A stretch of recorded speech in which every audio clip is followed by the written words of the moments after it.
Welcome to Musical Talk, the UK's independent musical theatre podcast. And in this episode, we're celebrating Musical Talk's Edinburgh Festival Pick of the Fringe 2014.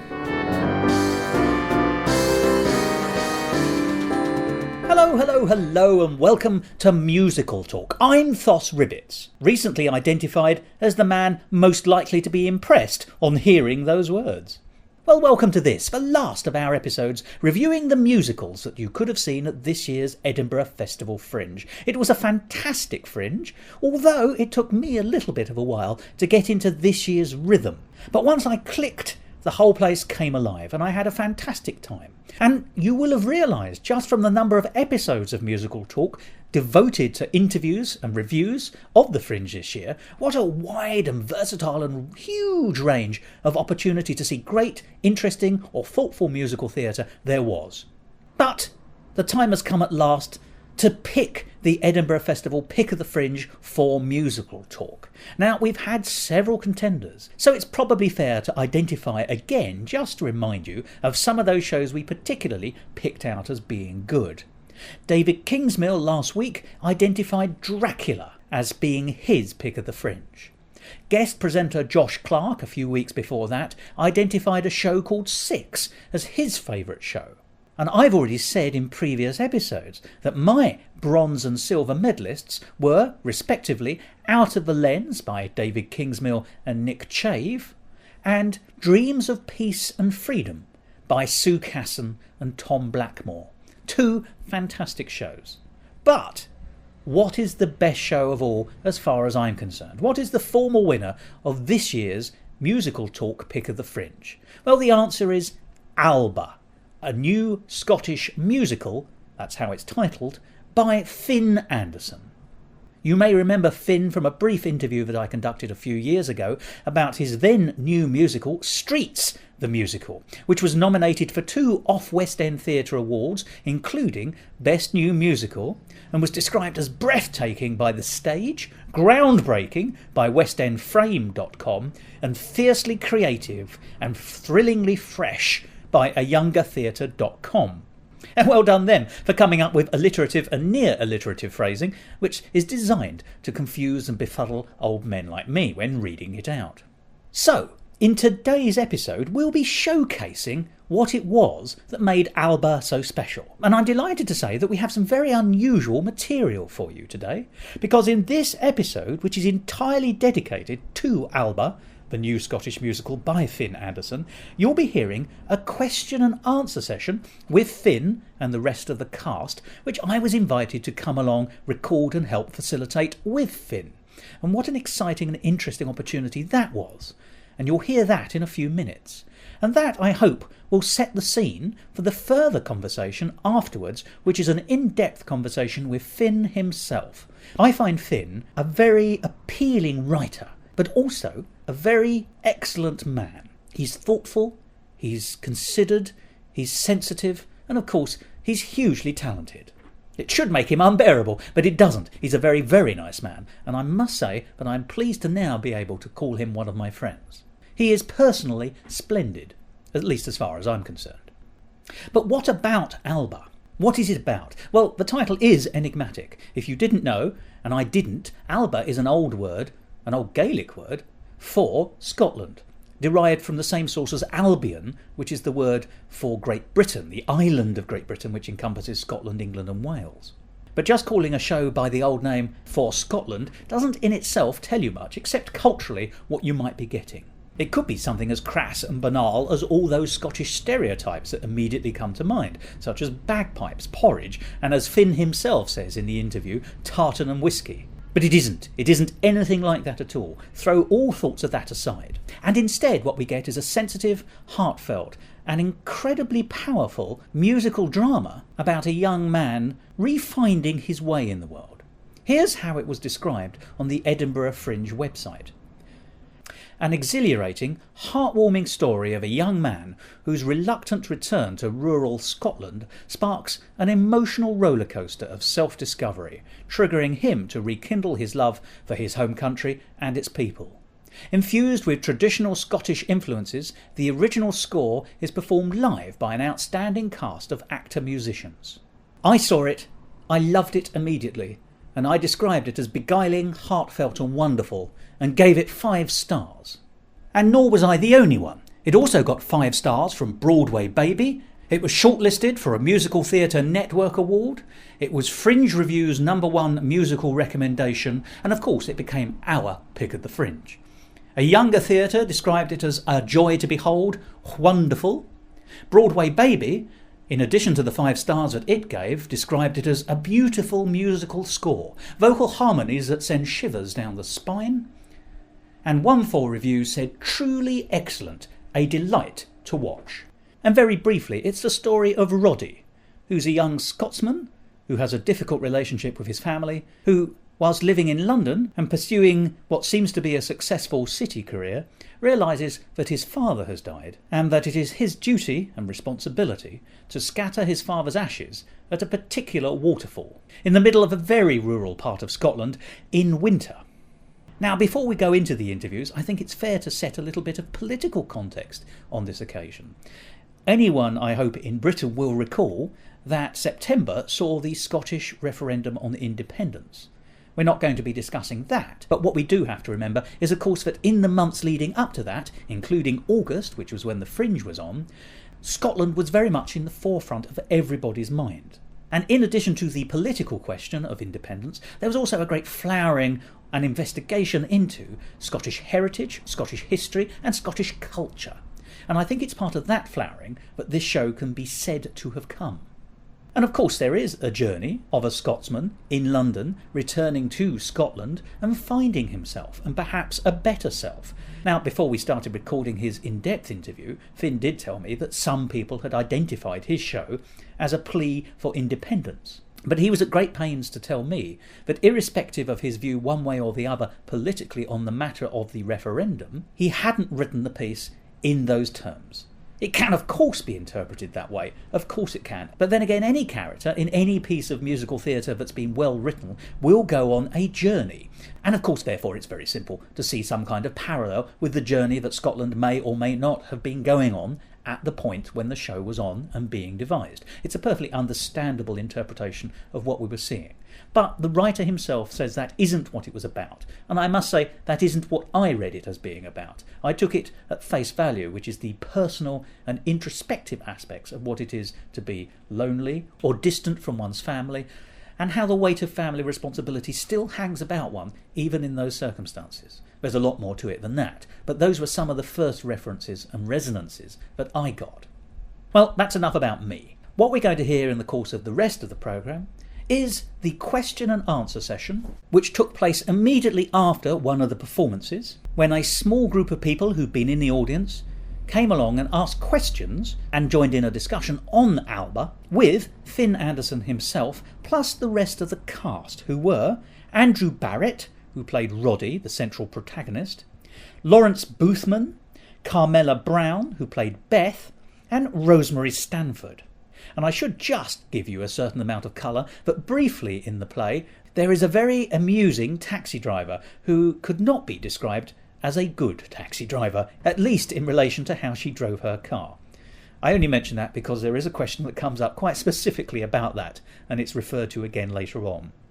So let's hear that question and answer session with the cast and creator of Alba, and then after that you'll be able to hear my in-depth discussion with Finn himself, which was just a privilege to be a part of. Musical talk. So why don't we just start with Thos is here from Musical Talk podcast. Just by chance. So why don't we just start if you've got any questions yourself that you would like to ask any of the cast or myself? Well, I think a starting question, if you don't mind me asking, would be, how did the show come to be? It's a big question. Yeah. Start at the beginning, go on. It's an idea that came early this year, so around about February, March time, which is very late for an Edinburgh Fringe production. And my initial idea was I wanted to do something in response to traditional folk music, so it evolved from the music was the starting point to try and create something that was my response to the traditional folk music scene within Scotland. And originally I thought maybe we'd just do a selection of songs about Scotland, and suddenly a story began to evolve, and then I decided on an actor-musician element, and I found these guys, and actually one of the wonderful things about this piece is that the majority of it, 95%, was written after we did auditions. So the roles were pretty much written around the cast that I knew I had, which is an amazing opportunity as a writer and as an actor to have that chance. Bespoke roles, like a suit. Do they feel comfortable to you as performers? Oh, very. Yeah, so comfortable, very much so. You can be honest, even though he's here. No, really. Yeah, it's a great show. I feel it plays to everyone's strengths and like the cast, because we're all very different and the characters we play are very different, but tailored for us. So I love it. Yeah. Do you feel it's a show that anyone else could or indeed should do? It would be difficult, because so much of it grew in the rehearsal room. So the script was written, we'd all seen the script and we were familiar with it, but a lot of the action and a lot of the relationships have grown through the work we did during the rehearsal process. So I don't think it's something that another cast could just step into our shoes. I think they'd have to do their own creative work and essentially create a different Alba.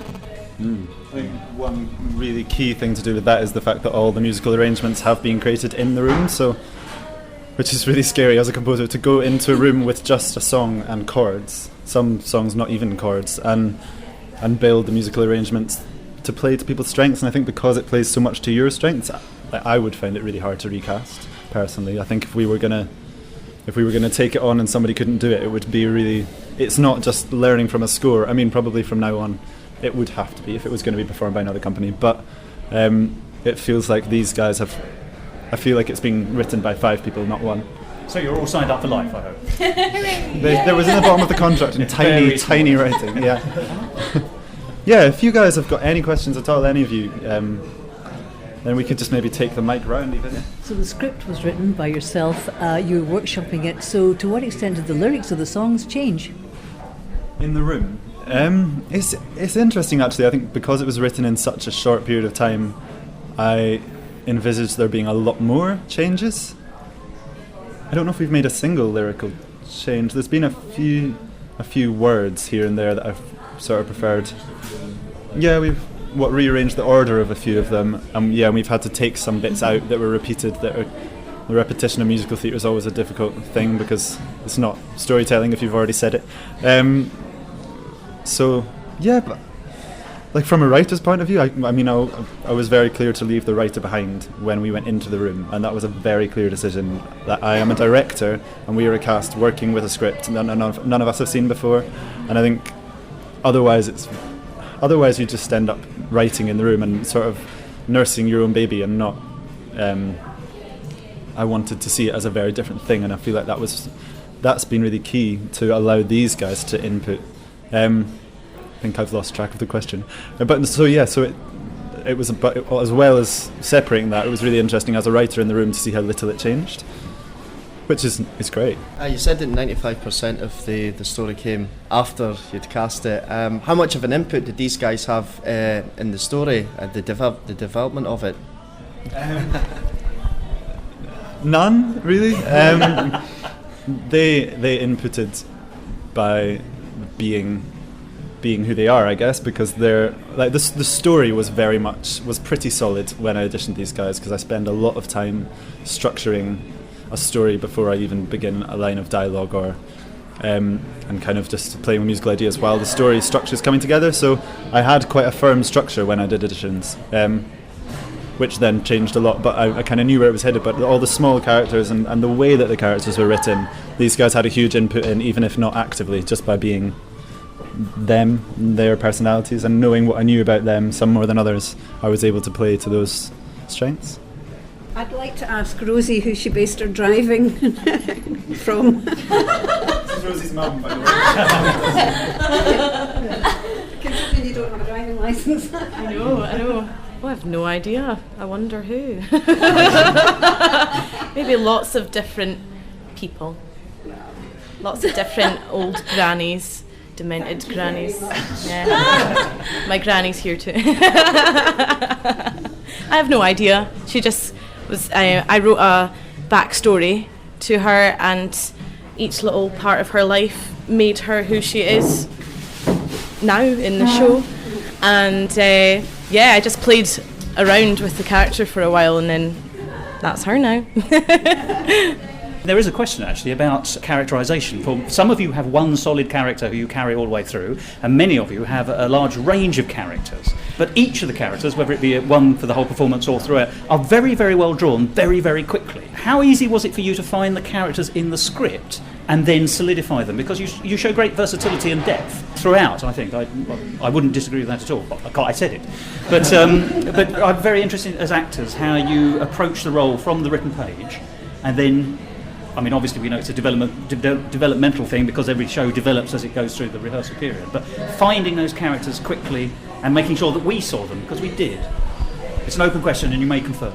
The interesting thing about it was we worked in a lot of detail on the text, first of all, which is something that I think some of us maybe hadn't explored as actors in so much detail. And every clue and every detail in the backstory came from the text.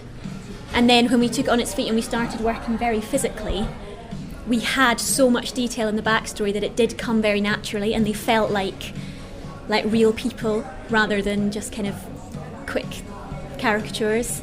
And that's true for the smaller characters as well as the bigger characters? Yeah, we focused in detail on every single one. If there wasn't something there, then you just create it. And you play around with it and experiment. Well, that is the actor's role, isn't it? Yeah. To grow the mushroom. Yeah. Which have been planted already. Yeah. We had lots of clues. The biggest challenges character-wise, I think, were the ones that come in for one or two lines, because there's no information about that character in the text. So kind of as a group, we had to go, well, but they still have to be a believable character. They still have to have a backstory and a personality, even if they're only there for all of 10 seconds sometimes. So that was frustrating at times, wasn't it? But challenging, and yeah, these guys have done an amazing job. Just what they've brought to that physically. May I ask a further question? I'll carry on until anyone else jumps in. So I'll talk for Britain if you like. So do jump in if anyone else has got questions. But as the central character, who's the journey we're following with many people along the way, you have a slightly different role to your colleagues here, because you have the one character from start to end, and we've got to see. There's a lot more. When a character comes up, drives a car, and what's lovely is the fact you can see immediately something of their character by their choice of music and the volume they have it, and as you say, the style of the driving, that all comes across, and that's lovely. But your character has to go through so many iterations of emotional up and down, and is pulled in many directions. I mean, it's a hell of a Christmas, frankly. Father dead, job, possible love interest, and getting lost in the snow. There's a lot of life and death going on there. How do you do it?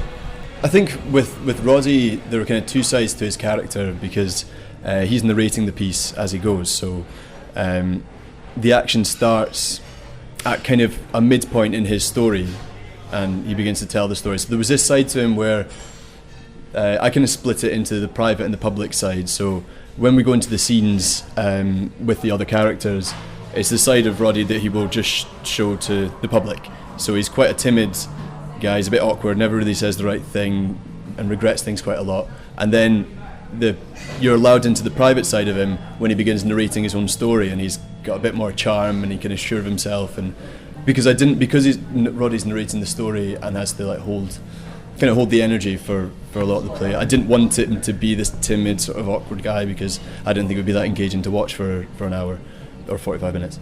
So it was really nice to just use this little license that now you're getting a wee look into, not inside his head because he is sharing this story in a pub, but just showing him when he's at his most comfortable, and then how he deals with all these things that go wrong on his journey at the same time. But it was really exciting to just flip between those things every 2 minutes or so, because it's quite a fast-paced show.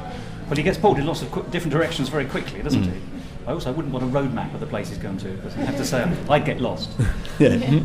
But forgive me, his character, I think, actually represents what a lot of people feel. I mean, I was very moved by your journey in the role, partly because it's very difficult for lots of us to know how to say goodbye emotionally, as well as hello emotionally. Your character has to do both. And we see that lovely scene where you're going through the box of belongings. It's both joyful and sad. You've got tears in your eye, but you're also, it's very sort of bittersweet, that. And then you give it away. And I think that's such a beautifully written, beautifully performed, and it's a really, I think, a very sensitive. There's a lot of sensitivity in the whole piece, and I think you all help to bring that out, absolutely. But it's very, very moving. And were you as actors moved as well? I suppose you have to be, of course. It's in the role, but I'm just wondering, when you first came across it, when you had the script, as you say, you were doing the analysis of the script in a kind of almost forensic way, but that doesn't stop you enjoying it as a piece, presumably, and finding where your heart is in it. I'd be interested to know how you feel that it's moved from start to finish, and whether how easy it is for you to re-engage with these characters on a day basis and find the emotion for it. We were moved by it immediately, and I think one of the things that helped with that was the music. So especially in the early stages, it was kind of almost like a folk session, like everyone was inputting, and the shape of the songs took shape very quickly, and so we were able to, especially with Rose for Valentine, I think for the first maybe 2 weeks, every time we sang it we would all cry. It's such an emotional song, and to have that as the kind of cornerstone, it really helped us to tap into the emotion of the whole piece. I think we all feel the journey of it. Are there any further questions here? I'll carry on if you have them. Yeah, one thing I meant to ask Finn and never did. What inspired you to locate the story on Riki Lynn and, obviously Blairgowrie, Kirkmichael area? Is there any particular reason? Initially, kind of when I started writing the piece and it was wanting to be an exploration of Scotland, I thought, well, it would be really nice for it to be a journey through Scotland. And I did just a lot of research, really, is the bottom line. And it was a walk that I found, the Cateran Trail, a really special walk. So me and Kaylee, who's assisting me with a lot of the production stuff, we decided to do the Cateran Trail. So we did it, just the first leg from Blairgowrie to Kirkmichael. We had to stop because we got really bad blisters. And then her granny drove us around the rest of the Cateran Trail. So we went she just said, we'll take photos and you can tell all your friends you walked it. So we drove from kind of point to point. And I had never heard of the Riki Lynn. Originally he was going to scatter his dad's ashes on the top of Ailith Hill, which when I went to, it's just so disappointing. I thought, no, this can't happen. And we found the Riki Lynn. Kaylee's gran took me there, and it was just the sort of emotional power of the place. I felt, okay, well this has to be it then. I think, and we all went as a group to Riki Lynn as well. Do you want to talk about that? It was a very emotional experience for all of us. It's such a special place, and during the process we've met a few people who've come up and said, I've been to the Riki Lynn, and everyone that we've met, the place has such resonance for them. There's something about it. Yeah, and it helps because we went to Riki Lynn sort of part way through rehearsals, and it was a massive help having been to the place, because it's so unique, and I can't recommend it highly enough. If you've not been, you should go. So yeah, and it was such a great idea, Finn's too. I mean, we visited the Ailith Hotel, we went there and we had a coffee and stuff. It was very nice, and we went to Riki Lynn too, and that was so important, I think, because then you know exactly what you need to portray, so you can see it. You didn't throw anyone's ashes in the water, though, did you? No, we didn't. But I think I want my ashes scattered there. Yeah? Oh, really? Like, yeah. Yeah. Like, it's you can't even describe the place. Yeah, really. And if we hadn't been there, I don't think we could have even gone anywhere near trying to capture the power of it. So it's interesting for us, having seen what it's like, to try and let an audience connect with that in some way. To me, that's very interesting anyway, because so much of the piece is about connecting with the landscape. Forgive me, the Roddy character is usually in offices, but he gets to find who he is through, I've forgotten the name of the character, I'm so sorry. Beth Murray. Beth's character, who's so much more in tune with herself and the landscape, and has that connection with it, and wants to take that further on a global scale, in fact, by travelling away. So there is this genuine connection between the landscape and the story, and also the human emotion. And it's so interesting to hear that that's actually true for you as a team together here, but you felt much of that same emotion at the same time. See, you're writing truth. Yeah. Does anyone else have any questions, or even not questions, just things they want to say at all? Was there ever a point when you started out with the idea and that you were bringing it to the Fringe, that you might not be ready in time? Did you ever think that? Oops, we'll have to get it finished now. Probably several times, but I don't think I'm not very. I don't see the point in stopping to worry about it. I think like when you put so much, when there's nobody above you to kind of just to. If I'm stressed, everyone's stressed. So I think there's a mass that it just has to just a waste of time. I guess is the bottom line. Just have to. No, it's a good question, and there's been particularly with the writing process. I think. Somehow it's managed to work, so that the writing process, although it was squeezed into 2 months, felt very organic and like it happened just in the right time, and I finished the script literally the morning that I sent it to the cast, and the rehearsal process felt like we just made it just in time, and it feels, everything's sort of fallen into place just, so that's good. And yet it has such solidity, don't you think, as a piece? It works so well. There's no weak spot. It coheres. It tells a good story. Go away. I was moved, and I've got a heart of flint. So you've done marvellously, as far as I'm concerned. Thank you. Have you got any questions for the audience at all? Turn the tables, why don't you? I think just going on from what Finn was saying about time, the piece is like it's odd, but when you're an actor, I feel like you don't think, oh, it's ready, like boom, it's a finished product. Like every performance it's going somewhere else. So it's changing the whole way through the run. But I think that's how it should be. I think it's really bad if in the rehearsal room you're like, yep, it's done. Like we don't need to do anything else. And we never felt like that. There was always more that we could do, and more we could add, and more we could explore. So. I think what he's saying is you should come back again. With friends, because it'll be different by the end of with friends. It's true though, it's evolving every day, and we've only been on for 3 days, so I hope that it can continue to evolve beyond the 12-day run as well. And that's a question I'd be interested to ask, just in terms of because I know maybe I'm a bit biased because I'm involved with the show, but I'm kind of curious to know from your point of view, Finn.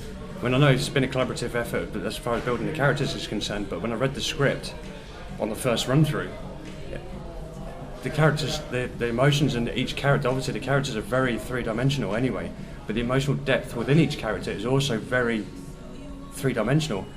I don't want to really, reveal your age or anything like that, but where the hell, I mean, you've got guys in their 50s writing films that don't have that ability. Do you know what I mean? Now I know it's like you're saying, it's a collaborative effort as far as piecing the characters together and making that flow, but where does that come from as a writer? I think going back to the music, I think that's a huge part of it. I feel like I've always expressed myself musically better than any other way, and I also feel like I'm able to express my fictional characters better that way than any other way. I feel like that's kind of where my emotional expression lies. Also, this piece came at a very sort of another funny thing came at a very emotional time for me. That the start of the writing process, completely accidental. I was like, I've got to write this, and just sort of within a week, everything went tits up, and there was a lot of different things just sort of fell out. And I think writing this was very much putting that back together. There was a lot of my emotional uncertainty that went into this story. Of course, but I mean, with this, the emotional depth, you don't fluff any points. Like you said earlier, it's very coherent throughout. There's no labouring on any particular point, and I just find that incredibly mature for someone your age. Like, not just for someone your age, for anybody to write. And that's what I find just. Thank you. I think the 45-minute thing helped with that. That you can't really be self-indulgent when you've only got 45 minutes to tell what is quite a large story. It doesn't feel like this is the writer's perspective and just actors make it work. It doesn't feel like that at all. It's just so cohesive, and I just can't get my head around that even at my grand old age. Steph's got a question. I was going to say, one of the things I really like about it is the fact that you don't try to solve all the characters' problems. And you leave things open, and you don't apologise for the complexity of the relationships or anything like that. And I think that's a really mature thing for a writer to do. But also, it's one of the things that makes it so powerful for the audience, because it opens so many different doors. And I think it's one of the things that keeps it with you, because they're not solved at the end. Different people can relate to it in different ways because we don't say what you should feel about it. You're not tying it together at the end in a particular way, so the audience are left like with that connection, like with those open connections, I think. That's 50% due to you though. Steph helped me out a lot with the dramaturgy of the piece, and it's always great to have a very talented writer with a really good head on story structure to just run all of that by, because I think structure is what makes this piece work, and it's the way that it's the dynamics of it. That's been really helpful. Thank you. You wait till Disney buy the rights and then see how. I'd like to see them try. Justin Bieber playing Roddy, that'd be interesting. Has anyone else got any questions? Just the review that was in Broadway Baby, your 5-star review, which was excellent, did say that the only thing they could find fault on was that it wasn't long enough. And I know you've got time constraints with performing here. Is there scope to make it into a longer length thing, to take it out further into the world of theatre? I think firstly that's a pretty bad fault to find, that they wanted more. It's a really difficult one for me, because part of me feels like it's so nicely formed in this short period, but and it isn't self-indulgent because of that. But at the same time, yes, I can picture it bigger and longer. It's just, I'd be interested to know whether you guys thought that would take away from what's special about it, because it is one of the things that sets it apart from other shows of its kind, I guess, the fact that it is small in every way, cast, length of story, and sort of the story in itself is a small story. It is a perfect gem in its own right. I can see that. Whether it would run to 2 acts, I think. I think it would need a longer story. It would need expanded. I wouldn't want to just flesh out songs purely for the sake of having an interval. I can't think of anything I'd less like to do. And that's just something really different. What happens to Roddy next? That's Alba 2. Do you want to tell them about Alba 2, Laurie? The sequel, it was a joke. We were going sit in Delhi when he goes and chases after Beth, I think. Right? It's next door to us, and they were doing a Bollywood thing, and Laurie came out with the idea that they were rehearsing for Alba 2. Yeah. Yeah. And you could have a mad taxi driver there as well. On a camel. And in a sun. Utterly lost. Yeah, I definitely want to take it beyond the Fringe. I'm not sure where yet and what yet. I think it deserves to be seen by a wider audience. Absolutely. I think it deserves someone to come along and give us some money to really, be able to give it the sort of up the production values to what it needs. Although you have made a real virtue of the circumstances you find yourself in. It's so full of imagination. I mean, using the large drum, the skin drum, as the driving wheel, and it was full of things like that.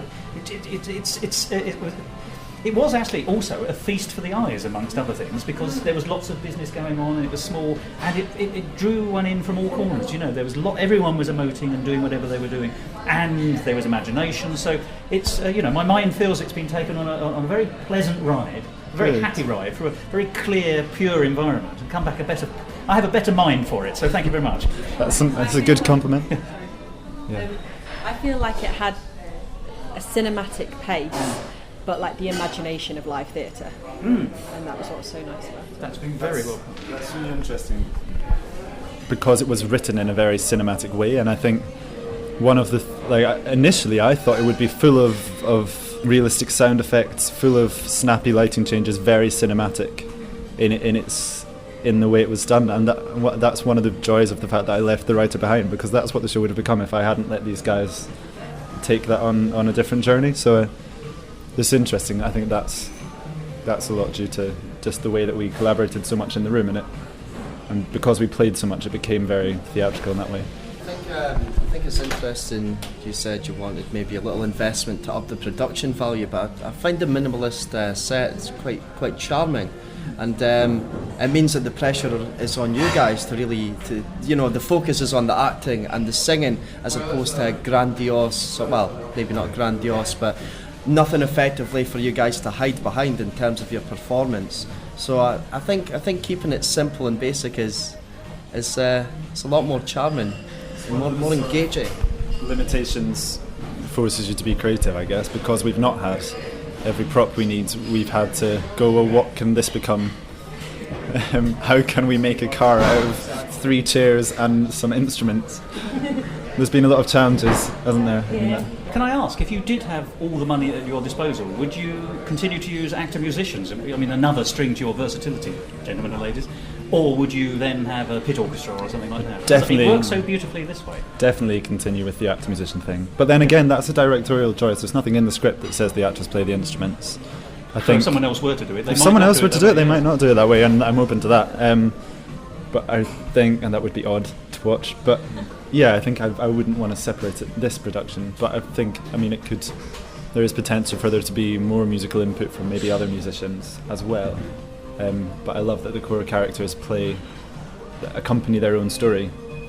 There was a lovely bit of choreographic sleight of hand, I think, because you were so engrossed in the characters as they were interacting. And then suddenly they had a guitar and started playing. And I realised that some of the people who weren't engaged in each scene with slightly more background characters were sort of bringing them on and then laying, so a guitar would be put over somebody's head just in time for it to be needed. Although when the pipe organ came on, the mouth organ, I thought, what the hell are we going to get here? Fantastic Taxi, obviously, but I thought this is a very change of tone. Makes a perfect beeping noise, doesn't it? It sounded like a cat, absolutely, yeah, to me. Any other questions from any of you guys at all? Well, from my point of view, I must say, I'm just one person, but I don't get the impression I'm speaking out of turn here. It was just a perfect 5-star show. I just loved it. I cannot fault it. Thank you.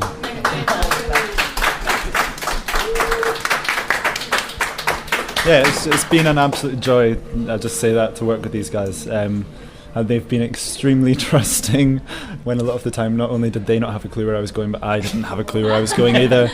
Not that they knew that at the time, but they've really gone with it, and it's had to be an extremely open, trusting, positive, optimistic process, and they've really gone with that. And I know it's been really challenging for everyone individually in different ways, including me. So I just want to say massive thank you to them for that patience. Because now I don't have to do anything. I don't have to get up there and do it every night. So it's them they're taking it to the next stage now. And thank you, Ben. Thank you. We'll be in again tomorrow, yes? Yes, we shall. Yeah, thank you guys all so much for coming, and to those of you who pledged on Kickstarter, which is how this show is happening. So thank you so much. Yeah, a massive thank you to you guys for that. Cool. Yeah, I'm going to stick around for a little bit and have a drink and some food, so if there's anything else anyone wants to say or just chat about, then that's great. And also thank you very much, ladies and gentlemen, for letting me record this, so thank you. Thank you. Thank you. Thank you. That's all right.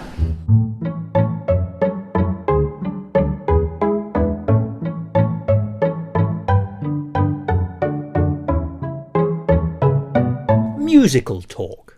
I'm Finn Anderson, here at the Edinburgh Festival Fringe. I am the writer and director of Alba, a new Scottish musical, and I've also been producing the run at the Fringe this year. Now, I can say, without fear of contradiction, that Alba is one of those new written shows which people are talking about, and I know this because I've heard them talking about it. I'm also pleased to be talking about it because, as far as I'm concerned, it is my pick of the Fringe for musical talk. It's the best new writing I have seen, and it is a fantastic show. So let's talk about Alba, because it would seem perverse not to do so.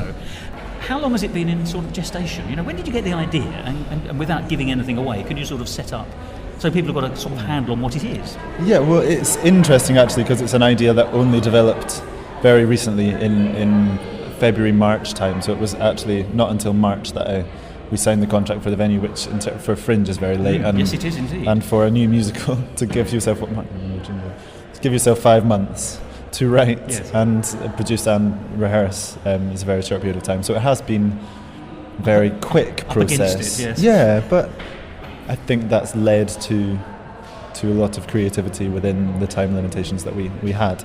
So it's a small story about a young man's journey, pilgrimage to scatter his dad's ashes. That's a nice term, by the way. I think that's an interesting term, because there is a sense of doing the right thing in it, isn't there? Which obviously a pilgrimage was all about partly. So. Yeah, and also about it not actually being about the goal, but about being about the discovery that you go through throughout that journey. It is a literal journey and a metaphorical journey, isn't exactly. it? Exactly, completely. And how would you describe its tone, by the way? It's told in a folky way, in a sort of folk storytelling style, but it doesn't feel. I think it feels contemporary within that, and it feels fast-paced, and it does have an energy to it. Although it's told in a sort of folky storytelling way, it does have that pace, and actually a fairly cinematic pace. It certainly doesn't drag at any level. I think also, if you don't mind me saying, and I don't know why this should be a surprise, because I've met you before, and there's no reason to think that it wouldn't be like this, but I had wondered before, because it's one of those titles that doesn't give much away, but it gives nothing away. You know, if anyone does know Alba, it's an island, isn't it, I believe? No, it's actually Gaelic word for Scotland. Oh, is it? Well, that shows my massive ignorance. But then it has the subtitle, a new Scottish play. I do apologise for my ignorance. No, I actually not thought all. there was a specific island called Alba. No, it's been a funny title, actually, because the show is not, the piece is not about Scotland. The reason it was called Alba was because I wanted to write something as a response to my love for Scottish traditional and folk music. So there's been a few people who've commented on the title, going, "Why is it that it's not about Scotland?" But it's my response to Scotland, and so it got that title before the story was written, essentially, because it's been so fast. We had to title it before the rest came. But it has a sense of humour, and that's what I mean by. I don't know why I didn't think it might have. Maybe it's because the title leaves so little. It's a splendidly enigmatic title, but it doesn't, as you say, describe it. But there's nothing worse than that. But what I was delighted by was your genuine ability to create real characters, and of course, real characters have senses of humour. Nice ones do. You know, most people I know will have a laugh and things. I really like the fact that it's not a comedy by any means, but it is not po-faced either. And there are some people in this world who mistake being serious for being humorless, and you absolutely haven't fallen into that error. Yeah, it's not self-indulgent in its tone. It's not kind of going, it's not being grim, and it's aware that actually a lot of people need humour to deal with things like death, and to deal with with the themes that run throughout it. A lot of people do deal with that in a light-hearted way, and humour is one of the things that gets us through that. So it felt very important to have that as a strong element. And it is, because I think you were talking about death. I mean, you know, just I'm not going to talk about the plot because I don't want to ruin it for people who haven't seen it yet, but it does deal with some big issues. Isolation, loyalty, duty, as you say, death.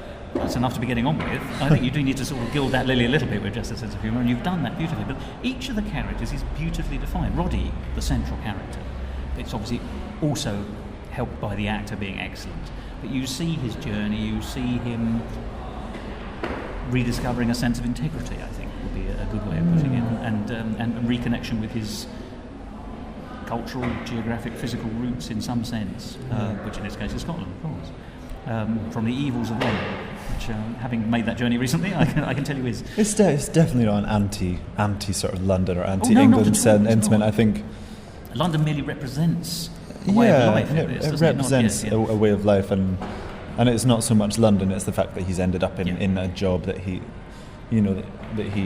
well, I won't give away the story too much, but it's interesting what you're saying about his character, because I think one of the most difficult things about his character is that he's not particularly likeable to begin with, and it takes a while for you to actually warm to him, and that's something that's not often done with a protagonist, particularly not within a musical theatre context, where because characters sing, you find you empathise with them faster, whereas Roddy doesn't actually sing solo at any point on his own, which is an interesting choice. That's a very unusual choice, and actually, I don't think I spotted that, actually. So that was a deliberate writer's choice. Indeed, yeah. We felt that until the point where he gets to the end of his journey and he does scatter his dad's ashes and he's able to move on from that, he doesn't have that voice and that ability and that confidence in himself that the other characters around him do have. But in just looking at it from a standard position, that song in musicals often is a sense of expressing emotion or heightened emotion, it's entirely appropriate that until he has unbuttoned in some way, that he isn't able to do that. So it works figuratively as well. I hadn't actually spotted that. I think, you see, this is why you're such a sophisticated writer, if you don't mind saying. Well, it's thought through, it's not, Yeah, but folk, you say it has a folksy feel, and the music has I don't want to damn it by Celtic. saying It has a Celtic feel. But yes, closer to the country and more that built in tradition and heritage and all. That we are the sum of our cultural history, all of us, and whether we acknowledge it or not. I'm very interested that it isn't until he is able to connect in some way with some of what he was and is and has been and what his family is, that he's able to find who he is and therefore express himself, as you say, more at the end. Gosh, I'm enjoying this conversation already because you've already opened my eyes to several things which I don't think I'd fully picked up. But it's a sign of excellent writing. It's actually something, if we went to develop it further, I think we would bring that into the actor-musician element too, so that if we maybe had a few more performers, that he wouldn't pick up an instrument until the point where he was able to express himself in that way as well. Now, let's talk about the score. Very strong score, very strong music. And as you say, it's orchestra, it's actor musicians and playing in a Celtic way, really, or folk way. There are drums, and we're not talking a pit orchestra here. No, far from. It's not that kind of feeling. And it was always your intention to work in that sort of, should we say, medium? Yes, it's interesting because we chatted about this before briefly, but differentiate the writing and directing process very much as two separate things, and that's really important. And there's actually nothing in the script that says this piece needs to be done by actor musicians, but that felt like a really strong choice to tie in with the storytelling and the sort of pub setting. Yeah, from the beginning of the rehearsal process, it was always something we would create the whole soundscape with the instruments, and these guys, actually what's been really special about this process is that I went into the room with chords and lyrics and melodies for the songs. We didn't go in with any arrangements, and nothing's been scored. So they've created the arrangements in the room that we sit in a circle, and we've made all the arrangements as a group. So you knew what the melodies were going to be, and as you say, the chords. But I suppose not that you would ever do it this way. But if you had a team of people who were using brass instruments or something like that, rather than the ones that we've had, the more traditional instruments, it could be done. It would be an unwise move, but you could have done it that way. Yeah, potentially. Yes. We could have gone in with all there was vocals and piano chords, and actually the majority of the show doesn't have any piano in it. So from my point of view, it was really scary to go into a process knowing that the songs were going to completely change from what I had in mind. Particularly as somebody who doesn't even play guitar, I never write on guitar. So do you not?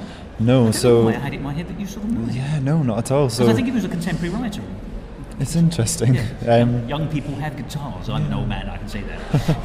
So no, but to go into the room knowing that they were all much more comfortable with their instruments than I am with their instruments was really exciting, because it meant that the parts that came out really worked for the instruments and worked for the individuals. And there's a huge amount of them, very organic, and very terrifying for me and for all of them. I know it was a really scary process. But you would have been able to actually roll it back if you needed to. If actually started coming out wrong or it hit a different direction, presumably you as director would be able to say, actually that's lovely, but I think we need to perhaps go in a different direction. I appreciate it may not work like that, but there is that. Yeah. This definitely my job was just to make sure it felt like it all flowed, but I don't think there was anything that could have gone wrong because we didn't really have any expectations. We were very clear to know that it was going to be, we were just going to go with it however it worked, and so there are things that I really didn't expect to happen that have, and things that I maybe hoped would find their way in but then didn't sit right. So let's take it back, however, to nuts and bolts, because what you've got in the first place, and I think this is so important for a good musical or a good piece of drama, is the good piece of drama. You have got a story which is interesting, you've got a story with very well-rounded characters, and you have a narrative first into which music can be woven. Developed. Yes, woven is a much better word, because obviously that helps then drive things forward, and you can see where narrative may be removed and songs go in to help drive the plot, etc. But you've got to have the story in the first place. We've all seen tremendous scores on plots which have been written on the back of fag packets. Yeah, and it's a massive issue I actually have with a lot of new musical theatre, is the fact that it sells on the music and people are fans of it because of the music, and they don't often seem to care about the story, and it's not even just the fans, it's the critics too. Like, I know. they will give a 4-star review for a musical based on its songs, even if they say the book is poor. And you wouldn't do that with any other type of theatre. It's all everything, isn't it? It has to, as far as I'm concerned, if you cut a musical down the middle, it is book and it is lyrics and it is music, as well as all the other things as well, such as acting. No, they all have but to the work. book must be right. And the book must, I'm not just that, but the songs have to grow out of the book. That's why I have a problem. I think some jukebox musicals actually work really well, by luck, a lot of the time. It's by accident. But and even when they work with speech marks well, they aren't narratively satisfying. No, not completely. They make work, it's but fun, isn't it? Exactly.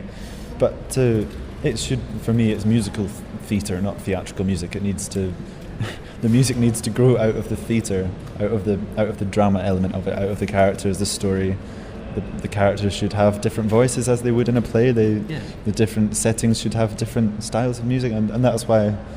The last thing I did was very different to this, for the reason that the characters would have listened to a different style of music, or it just fitted the form more. And so, what Sondheim always said, that is, content dictates form. And he does. He said it a lot recently in the books. Hasn't he? So, it's so true. It's not about beautiful melodies and high notes. It's about a character expressing themselves in a particular situation at a particular point in a story. Well, it's funny you should say that, because this is a little bit of a tangent, but I went to see a fantastic recital, I think is the best way of describing it. It was a concert of the music of Ivor Novello, who was one of the great British musical writers of the 20s, 30s, 40s, up until his death in 1951. But they're always now... the concert, I cannot fault the concert at all. It's beautifully done. And as I said to the person I spoke to afterwards, the whole thing has the clarity of a crystal chandelier. But unfortunately, it's always now, all his songs are now played as though they were composed on a chandelier as well. They're operatic in the way they're sung, they're sort of high concert recital in the way they're arranged, and you think that they're all written for the theatre.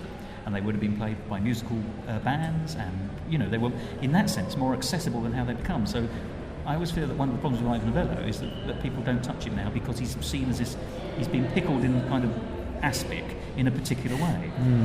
So he's been decontemporised even from the period he was. I don't think you were in any danger of that. But it is exactly what you were saying about doing the right thing for the book you've got. Yeah. I'd like to ask you a question about whether you're a great composer, you are a composer of musical theatre, or because your book is so successful and your characters are so strong, have you ever written, even just as exercises, just books? By which I mean, the plays. When I was very, very young, oh, really? like when I was writing, I've been writing from the moment I could write. So, you always had that creative urge. Yeah, always, very much so. There's never really been any question about what I was going to end up doing. I've been making musicals since I could walk, I guess. I'm directing plays at 7 to getting people to come and watch. But so yeah, I've written things that didn't have song involved. But as I've grown older, and it's always been the storytelling through songs, kind of my primary interest, always. Yeah. And so facilitating that involves writing a book, but it's that element that really excites me. So I think, not yet. I might have the urge to write a play at some point, but I think songs feel like they're always going to play an integral part. I wasn't asking you to go into it particularly. No, but I just not at all. It's great that you feel like the book had that much strength, because it's something that really does lack in a lot of musical theatre. Yes, and it's easily forgiven, and it shouldn't be. Yeah. If you don't mind me saying, what you're talking about here is craft, and exactly. You've clearly got it, and a love for it. And there are many people who've got it, but there are many people who haven't. And as you say, you can still be successful without craft.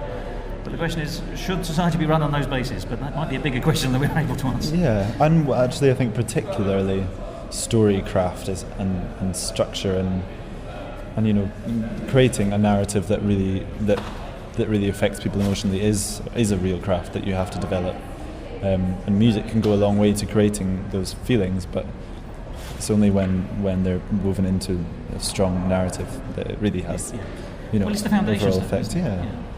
Well, if you don't mind, I'd like to explore a little bit about your history and how you have become the man you are, a highly successful writer of musical theatre. I'm absolutely fascinated by the fact that it was pretty much your first memory.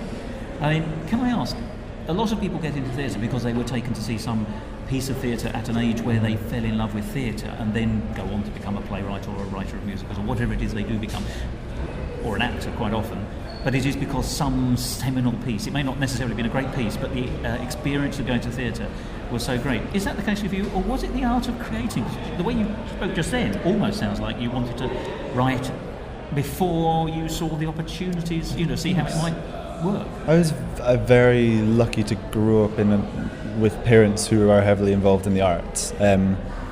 And my dad was actually heavily involved in the building of the Byre Theatre, which is in St Andrews, which was a new theatre which opened in 2001, I think. But in the lead up to that, they were always heavily involved in that.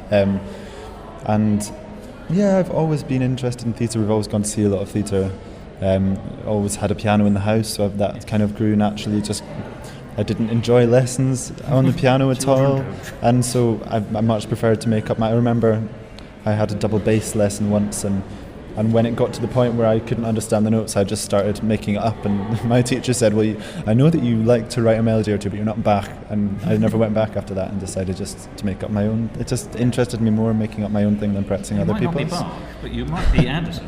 Let's see if Anderson's going to go anywhere. Right? Would have been the thought that, it wasn't very encouraging, but I do, the one production that I think this was maybe the first time I discovered what musical theatre actually was as a form, was Into the Woods, which was the opening production at the Byre Theatre. And I remember the excitement of the lead up to it, and I remember seeing it every single night of the 3-week run, because my parents were in the theatre all the time, and the theatre was essentially my childminder. Where television so often is for many others. Yeah, exactly. Is it rude to ask how old you are? I'm 21.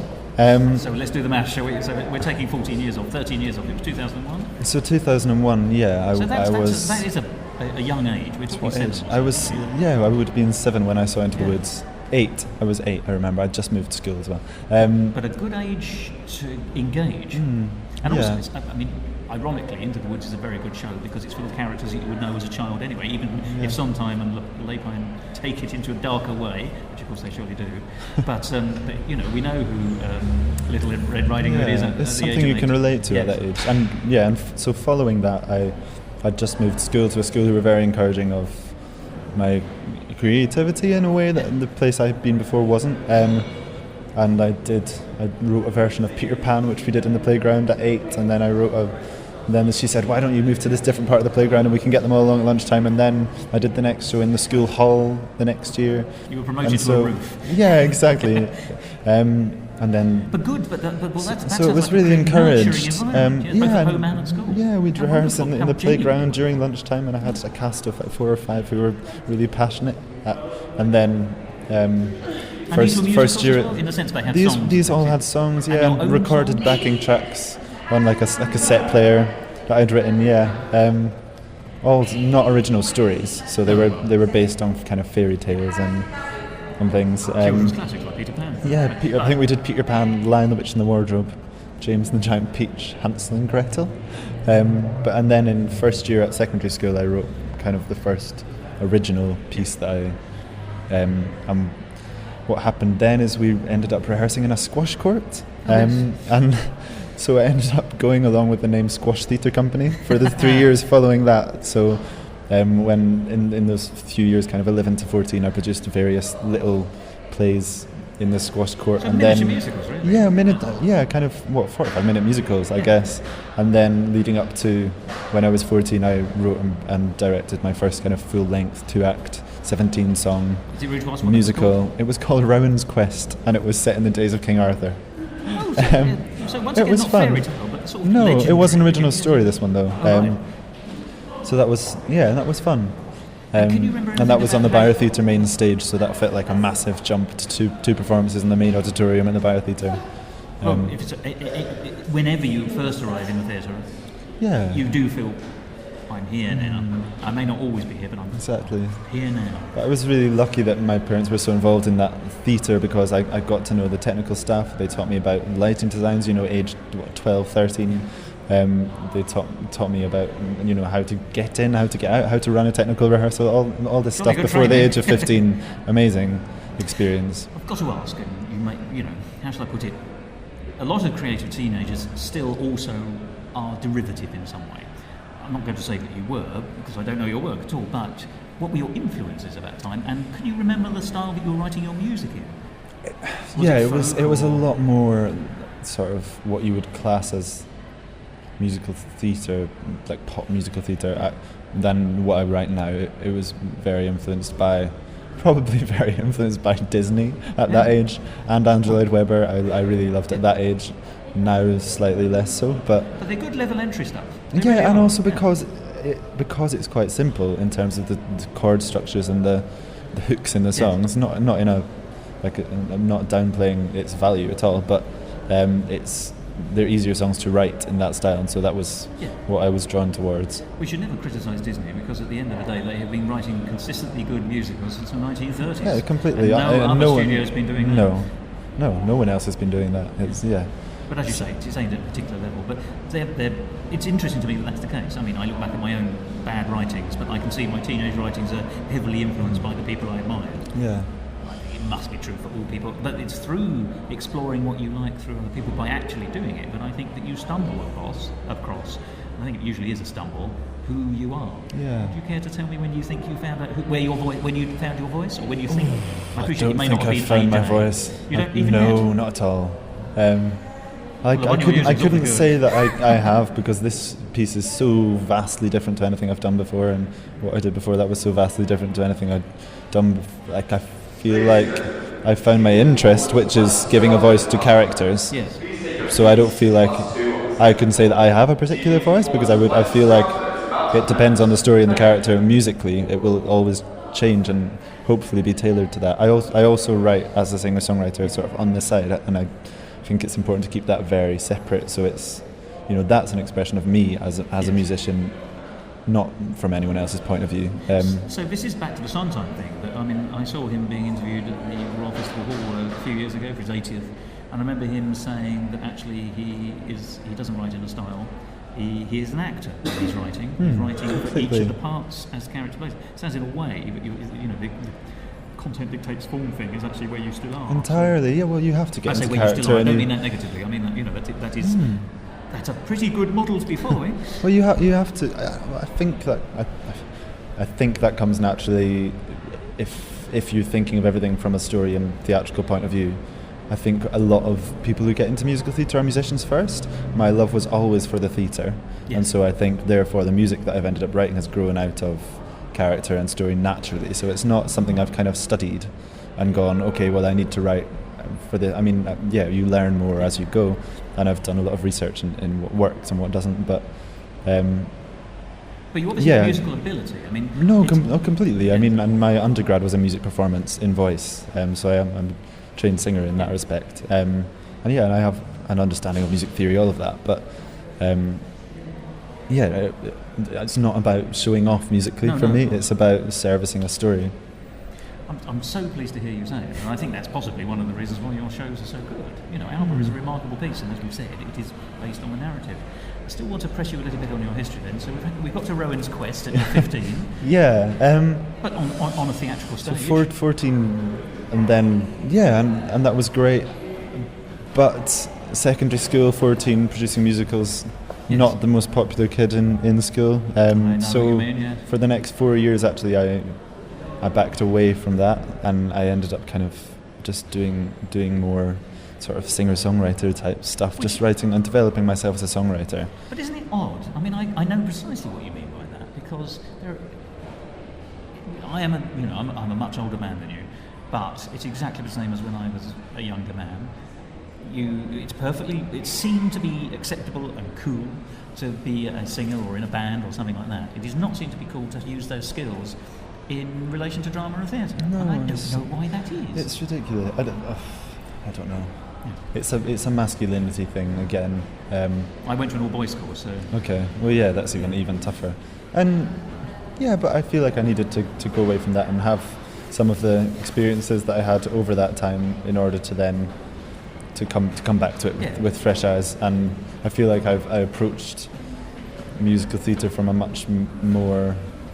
I feel like I have a different voice because I wasn't just listening to musical theatre that whole time. I was really engrossed in popular music and different bands and artists and all sorts that that wasn't theatrical, and I think that's helped to shape the fact that I'm not trying to emulate Sondheim. Or I think that's very interesting. That it's the wider love of music, of which musical theatre is a part, and you've had that experience of the range and the interest and the love and the affection. And the affection is so important, I think, in almost anything, which has brought you back to musical theatre. I'm not going to, we live in very different circles. I'm 1,000 years older than you, and I'm not a composer of any. I'm not a composer. I can't do that. If I'm anything, I'm words. But it's very interesting to me that my own journey into musical theatre started from my love of the wider world of music. So, I was never very much interested in pop in my case, but I was interested in historic music, such as the music from the interwar period in particular, the Tin Pan Alley stuff, of which musical theatre has a huge overlap, but it isn't complete. So I came into musical theatre through the wider range of popular music of the interwar period. And from a different generational thing, you've done something similar. Although with rather greater success, if I may say. It's interesting where different people come at it from. Yes, it's not the Tisch school thing where people go in thinking I'm going to become a musical theatre writer. They're trained to write in a particular style, and when they come out of it is a machine process. And it works. They're teaching principles that are really important in terms of storycraft, and Jen Toxvig went to Tisch, who I know very well, and who's been a massive inspiration for me actually, in a lot of ways, just in terms of how much she does value story. Story's always primary for her. Yeah, and that's really, really important, and she's actually really helped me to understand that. I had the privilege of going through one of her developmental read-throughs of one of her musicals from a few years ago. So, yeah. Brilliant. Yeah, but you also need to come at it from your own angle, and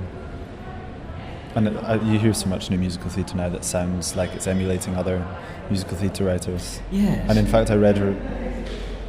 Yes, I'll cut that bit out. So would you? Maybe. Well, no. I think it's important.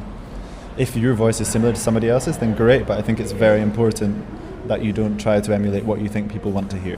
Yes, right. If you write like Sondheim because you write like Sondheim, that's fine. But if you write like Sondheim because you think you ought to write like Sondheim, that's not. Yeah, of course. And I think if you're writing from a character and story point of view, there's never any danger of you sounding like anyone else, because your characters aren't like anyone else's characters. Yeah, as well your own personality is. Yeah, exactly. We are our own masterpiece sometimes. Yeah, nicely put. Really nicely put. So, forgive me, you go through this sort of, not in terms of musical theatre, a drier period, or rather, in fact, you're expanding your horizons musically in other spheres, and then you get to the end of your, presumably, secondary schooling period. Yes. And you sort of find it again. How did you reconnect? Is it that you always had sort of intended coming back to it because the love was merely suppressed for the time being? Musical theatre being the love that cannot declare its name, or whatever it is? It's interesting, actually. Streets was the next thing that I did then, and when I was 18 I first started writing that. And forgive me, for many people that's what, up to this point, is what you've been known for. That's your first sort of big entry on the scene. Yeah, completely, because of how it developed in Scotland, then into London, and yeah, I'm really grateful for all that's people that have really taken to it, so that's brilliant. But I first started writing that at 18, and that was, it was sort of a period of locking myself away and working on something which had come from a lot of sort of what had led up to that, just in life in general. What you know. Yeah, and so if you know your life. Completely, and so that was sort of not a therapy, but it was sort of a needed period of locking away and working individually. It's a kind of catharsis, and that led to not that. Therapy, Exactly, and it also really led to me rediscovering my love for theatre and realising what I can achieve if I really put my mind to it, which I think I'd been doubting for a long time. So, to work on that, and that was when I went to college to first study. I went to uni to study popular music performance, which was interesting because Where did you read that, if you don't mind me asking? It was University of Highlands and Islands. It's called. Okay. So, Scottish. Well, it's already a lyric, isn't it? Exactly. It sounds very exotic when you say it like that. Well, when it rhymes. Yes. So. It was interesting. I went off to study popular music, but then whilst studying that, rediscovered my love for musical theatre, and got a group together, and we did that there. It was a student production, really, and then it went from there to tour a little bit and developed again, and then to the Fringe, which was a great experience in cutting things down, and the Fringe production was actually had lost a huge amount of its charm and its story and its character development and all of that. It was originally a 2-act piece, was it? It was a 2-act. The first run was about 2.5 hours long. Oh, right. And by the time we got to Edinburgh, it was an hour and 15 minutes. Which, of course, is a standard length in Edinburgh, isn't it? Yeah, exactly. You do learn how to edit. I'm pretty sure you can lose the heart of something sometimes if the editing skill hasn't been done very effectively. Yes, and I didn't do it very effectively. Oh, you don't think you did? I think it did lose a lot of its heart, actually.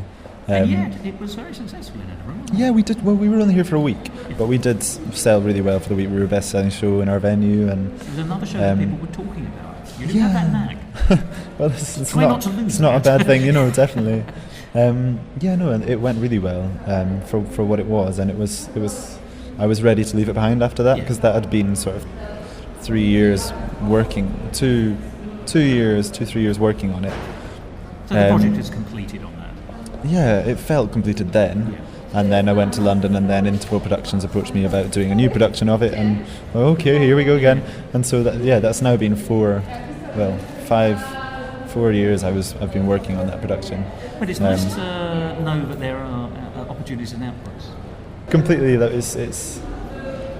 it's good to, I think it's just great to go with these things when they happen. The opportunities like that don't come along often. So although I was desperate to work on new projects, you have to go, see it as a new project, and it became a completely new show anyway. So it was a great opportunity to work with some fantastic artists in London and to sort of get my foot in the door in the London Fringe scene.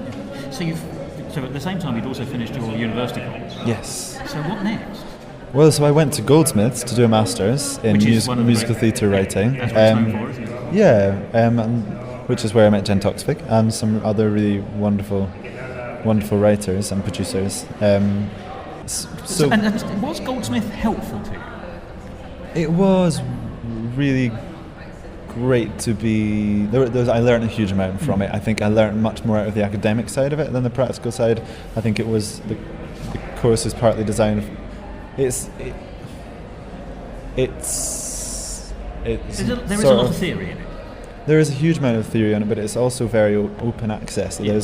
There's a vast sort of range of abilities on it, which is a great thing because it means it gives everybody opportunity, but it also feels like you're sort of meeting in the middle rather than some people are not being pushed really at all practically, and some people are really, really pushed too much. Which is always going to happen. It's not streamed in that sense. No, and because it's not a thing that there's a huge amount of interest in. Well, it's the only course of its kind, I think. Yeah, in the UK. Well, it is until I think the Conservatoire actually in Glasgow are starting a musical theatre writing course. But it'd certainly be a good thing if there were more than one opportunity. There's no way to denigrate Goldsmiths, which does a fantastic job, but the more the better. Completely. Absolutely. Yeah, the more opportunity. And if they all have slightly different slants, then there's also the opportunity for people to take the slant that they want. Yeah, and it's great that musical theatre is being seen as an academic subject in the way that other forms of drama are, because until very recently it was just seen as, in the same way that popular music has been, it's just seen as a populist sort of commercial entertainment, and it's not worth, writing about. Yeah, and so I think for people to be taking it seriously as a serious art form, which does take a huge amount of time and craft to master, is really a positive thing. Yeah, it's much trickier to get right than a lot of other art forms because so much goes into it and so many different elements. So. Now, the Goldsmiths course, as far as I'm aware, finishes with you're encouraged to write a show, at least, or parts of a show. Is it rude to ask what you came up with? I actually was a bit odd on this. I worked on one musical pretty much throughout the period, and then 5 weeks before we were due to start rehearsals, I changed my mind and started working on something vastly different. Can I say for you, 5 is the magic number rather than 3, isn't it? 5 months for Edinburgh, 5 weeks in. Yeah, this was 4 weeks. Oh no, it was 5. You're right. Yeah, that's true. So, yeah, just sort of 5 weeks before we started rehearsing on streets. On streets, this is true. Gosh, it's actually true. How long have we been talking for? 50 minutes. So. I ended up writing a piece which I'd been wanting to experiment a lot with electronic music within musical theatre. So it was completely backing track, very electronic, full of synth and very. Boys have just filled the Alba hall, so you're not alone. And it's very much a fantasy piece, sort of mythical piece, which I might revisit at some point. It was more of an experiment than anything.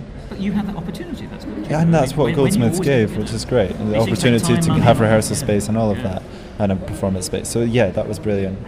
And it's something I'd like to come back. It's actually, I've got bigger plans for it than the Tristan Bates Theatre, so it's something that would need to come maybe when someone's willing to give me a bit of money to develop something different. It's sort of a different way of creating musical theatre, so at some point.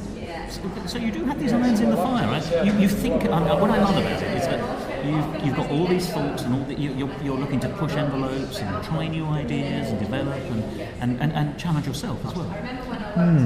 Yeah, well, it's so important to me, I think, because so much musical theatre doesn't seem to push the boundaries and sometimes seems to fall behind other forms of theatre. I think musical theatre has fallen behind all other forms of theatre and music since, ironically, since about Oklahoma. Completely. I know everyone says it's the greatest thing ever and it changed the course, and it did, but something was lost in the process. It doesn't. Musical theatre doesn't now reflect popular music, which is one thing that I'm interested in. I mean, the Alba doesn't really do that either, but because it's a different type of popular music. But I am interested in finding that link again between what people are listening to outside of a theatrical context and bringing that back in. And even when Speech Mark's popular music turns up in musical theatre, it's always very soft rock. Yeah, that's all exactly. Or a bit of reggae, perhaps. It's not actually contemporary in any real sense. It's not what's in the charts. No, it's what was contemporary 30 years ago. Yeah. It just may be more contemporary than what musical theatre Speech Mark sounds like. Yes, and that's why you don't get you don't get teenagers in the West End, really. No, you don't. But in fact, the demographic in the West End is shocking. Forgive me, I go to the West End Theatre. I'm a typical middle-class Londoner, but I'm ashamed that you go to the theatre in London and it's all white, it's all middle-aged. We've got women in, which is good, but there's very little else. So yeah, I think it is really important to try and explore new ways of creating musical theatre and new ways of changing people's perceptions of musical theatre. I mean, it's a cliche that people talk about all the time. It's a musical for people who don't like musicals, all of that, and I dislike that in a lot of ways because well, and it's also undervaluing musical theatre, which is a fantastic art form. And it doesn't need to prove anything. It's been around 150 years. Exactly, but it's also very young compared to other forms of theatre. Well, opera, I suppose, yes. Yeah, and so it is still developing, and it will continue to.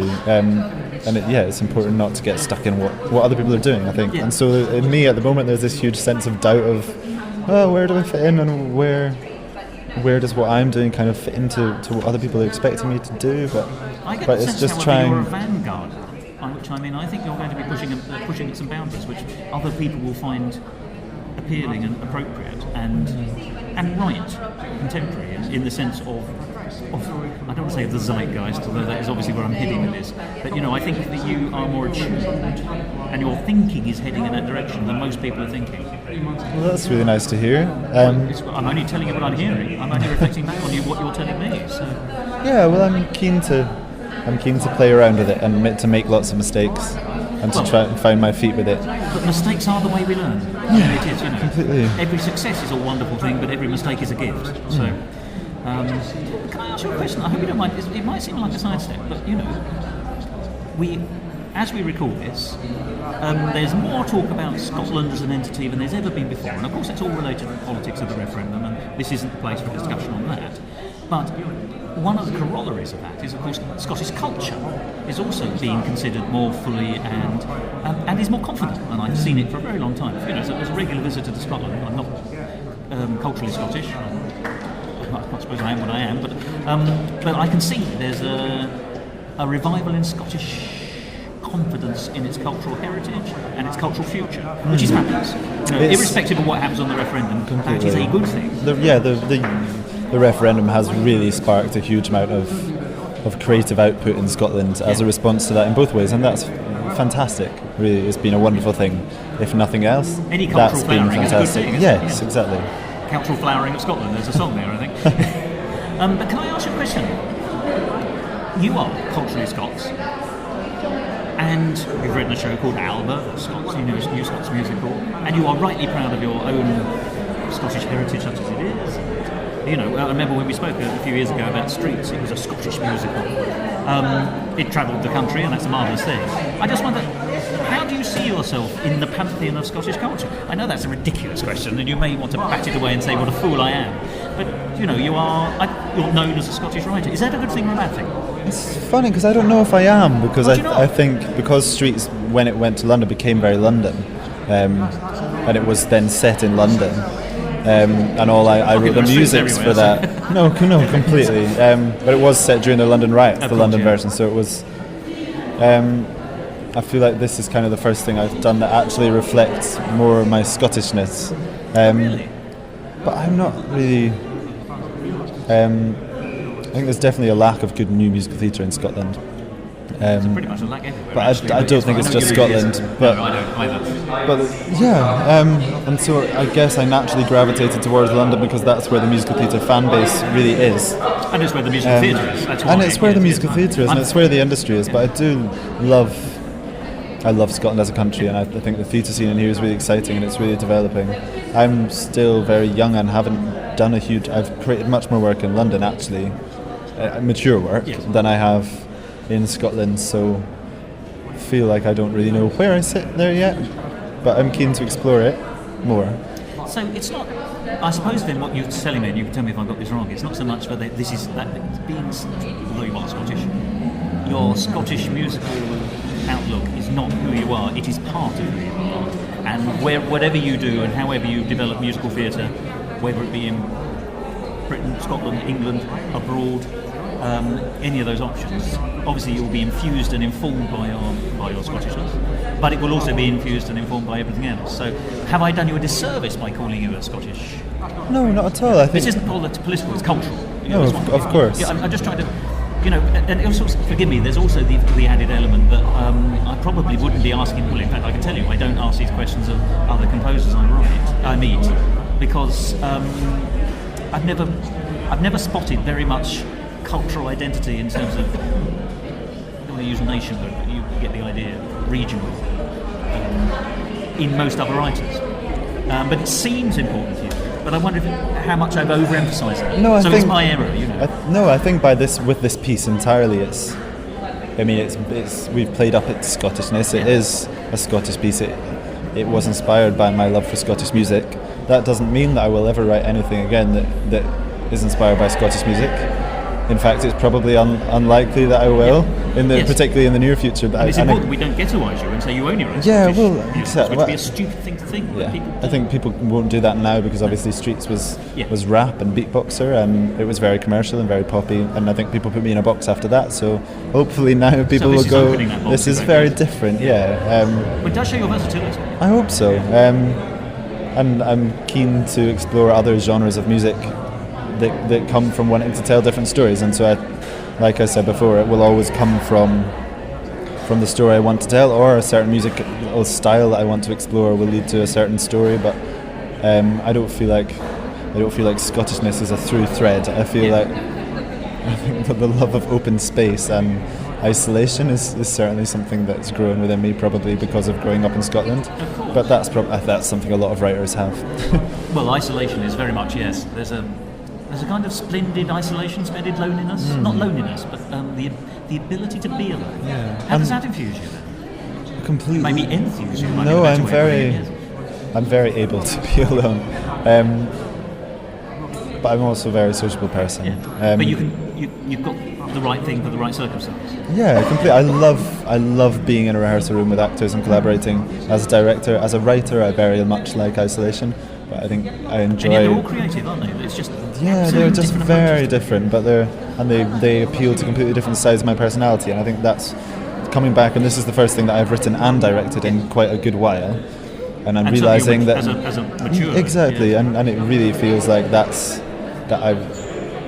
I do enjoy both because they appeal to different sides of my personality, and I think as long as you keep the boundaries clear between the two, and you're clear that I'm a writer now, I'm a director now, and I'm not writing in the rehearsal room, and that you approach the work with the actors very differently, I think it's fine to be both if you are the best person for the job.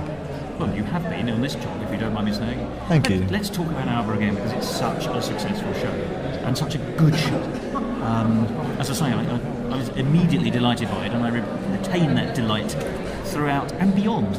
It's been one of those shows I've also thought about. And I was trying to work out what it is. What is the hook that has caught me and makes me bring it back again? And everything comes back to the book. Funnily enough, it is all about the book. I care about those characters, even though I've only spent 45-50 minutes in their company. Because it doesn't give us pat answers at the end, does it? And I'm not going to reveal how it ends, but it's not a simple... It's open to interpretation. Yeah, exactly. It's not a lovely ribbon on a box of chocolates at the end, and everyone goes home going, but A and B have done this, or the boy meets girl that you get in a standard 1930s musical, whatever. It's cleverer, more thoughtful, more ambiguous. And that's marvellous. So I've been thinking, what happens to Roddy? Doesn't he do this? Great. What happens to everyone I'm else? glad to hear that. But to get that engagement that quickly can only be down to the quality of the writing, which is then ultimately supported by the production and the acting. I'm in no way denigrating those at all, because they were spot on. But I'm very if that lucky. character Fantastic did not, cast. You did have. And well, let's talk about some of the nuts and bolts elements of production, because you're director. And producer, I think, really, aren't you? Yeah. Well, and one often overlaps into the other, doesn't it? Sometimes. Yeah, that's the one thing for anyone listening, any collaborators. That's the one thing now that I am sort of looking to cross off my list. Yeah, you'd like other people to help on that. Well, as many people. Yeah, it took away from the creative process this time. It's a very important role in theatre, but it's not everyone hugely does it. important, and people really devalue. Yeah, they do. How important the producer is and how creative the producer can be. It's not just a logistical exercise. Book stage X and make sure it's been swept, etc. And find the money. But to get it to this point, because I was so. I made a point of I paid everybody in the company properly, and because of that, that's why we've had such a small team, because I made a conscious choice. Everybody is going to get paid. Therefore, it was sort of necessary for me to take on all of those roles to make it financially viable. But yeah, from now I'm definitely happy to take the producing out of it. So you're reducing the one of the hats can sit on the side and go to something else. I think it's healthy to try all of these things, but it's also healthy to acknowledge what you are and aren't great at, and also what other people can do better than you, and other more heads. Yes. Was the audition process difficult? Because I tell you what, it's something that I've only sort of come to realise in the last few years, because in the first instance I'm an idiot. But it is that auditioning is not a meritocratic process in per se. Obviously you don't pick anyone who's an idiot or can't do it, but it's different combinations. A director friend of mine drew my attention to this fact that you might have a fantastic actor A and a fantastic actor B, and they would both work, but not with each other. Or someone is too tall, even. They might be a fantastic actor, but they're too tall for the role, or too tall for another actor you've got in mind. So it's not just who are the best people on the day, it's who make the best combinations in your head. It's like a big Rubik's Cube, it seems to me, almost, of you've got all these options, but you've got to find the combination that works best. And that is a much more complicated job than I think most people, when people think of auditions, they think of a chorus line. And think of individuals, yeah, and that was really key for this piece, because it's such an ensemble performance, and it requires so much constant focus from everybody. Nobody leaves the stage at any point. They all provide the accompaniment, they provide all the setting and the environment for everything, so they really had to work together. It has to be a close-knit crew, doesn't it? Yeah, entirely, and it has been a great process. And it was just, it was through an auditioning process. One person I'd worked with before.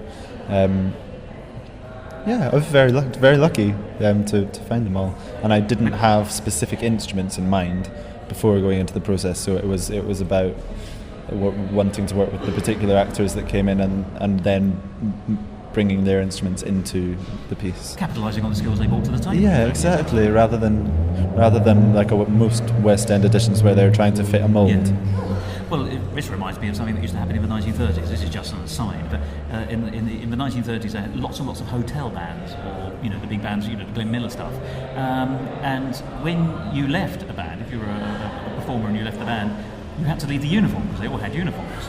And so they used to advertise things like, we're looking for a tuba player with a size 15 neck, because you had to fit the uniform that was left. So it wasn't just that you were the best man for the job, you had to fit the uniform. It's cut down on costs, completely.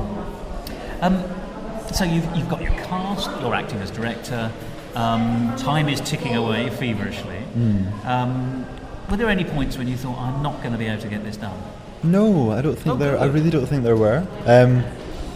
There are moments of doubt, extreme doubt, and insecurity about the pace. But the writing really stood up to scrutiny in the room, and that was really positive. Because when you're rehearsing and creating, weaknesses are discovered. It's not just. It's a fairly forensic exercise as well as everything else, isn't it? It's not. Yeah, and particularly the approach we took to this, we were very analytical with the text and with the script throughout the process. So it really had to stand up to a lot of scrutiny. But it also found a very natural rhythm with the cast. There was, everything sort of just managed to happen in the amount of time we had. And I think that's just a very natural thing. If you know you've got 4 weeks, you get it done in 4 weeks. Certainly that's what I've found. If you know you've got 5 months to write and direct a musical, it'll happen. And so, the script was sent off on the day. The script was finished on the day it needed to be sent off. The piece was ready for performance just when it needed to be. You say it'll happen, but actually I don't think that's true necessarily. I think that you've got a certain dynamic, strange your personality, which is very much. Well, you have to make it happen, definitely, you do, yes. Without a doubt. But not everyone does. True. There are an awful lot of people out there who might have a great musical in them, and they may even have started it, but they haven't got. You've got to get up and go.